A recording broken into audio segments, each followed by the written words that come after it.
Hey, what's up, YouTube? It's Russell of Amros. Make sure you guys subscribe to the show. Thumbs up this video, leave a comment at the bottom, watch previous videos, and stay tuned what I have for you guys in the future. So, Michael Jackson died June 25th, 2009.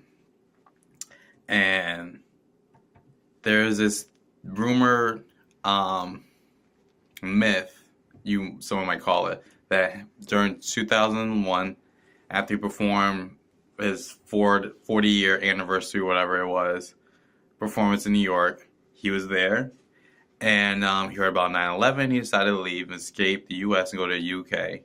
with Elizabeth Taylor, Marlon Brando, and him.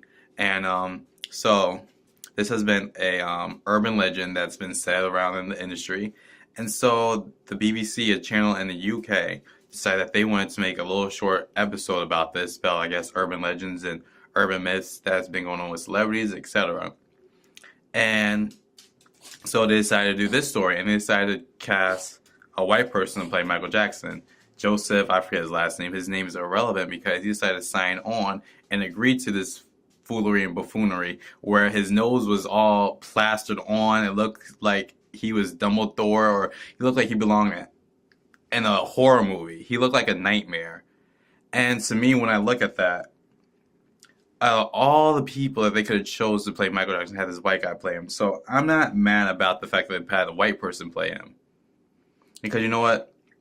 Michael Jackson, when he was 2001, regardless, yes, I do know that he said that he would never want a white person to play him, even though his skin was white, like literally like white as my shirt. Probably a little bit darker. Like, well, he was white as this sweater, okay? But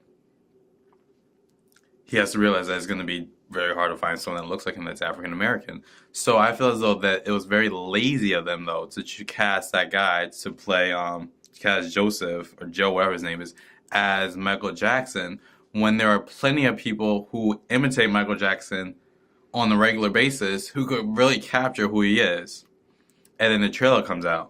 And the trailer is of them in the car, and Elizabeth Taylor is driving, and then you see Michael Jackson. Is just the scariest vision ever. And, you know, I feel as though, once again, it was very lazy on their part, and also I feel as though it was making a mockery of Michael Jackson's legacy. I know that the industry wanted to ruin his image forever. I mean, like, the sex allegations, all that stuff, true or false, I don't know. But he got off with it. But it seems as though they're trying to damper his image any possible way that they can. And this was one way that they could do it while he's dead. As they said, he was worth more money alive than dead. The industry did not want him. He was too outspoken. He was too about, when he was Michael Jackson doing the moonwalk and talking about Thriller and that he was bad and Billie Jean and he was a smooth criminal, they loved him. As soon as he was talking about healing the world, the Earth song, Don't Care About Us, etc., having a black person play Egyptian pharaoh and Queen, that's when they're like, we gotta push him away. He's speaking out too much. And then, again, he was worth more dead than he was alive. He owned the rights to a lot to the Beatles music. He owned that whole Sony catalog, which his mom saw his estate sold, which is like, Michael, if he was alive, he would not have wanted to sell that. And to me, that was devil's money because Michael was so against that. And so it just seems as though they were just mocking his legacy. And even his daughter Paris, I'm sorry, Prince is the son. His daughter Paris spoke out, which I'm surprised she's the only one who really made a huge public statement about this. And she was on Twitter, and she said that she was against this. It was pretty much saying everything that I said and how I believe. And then we found out on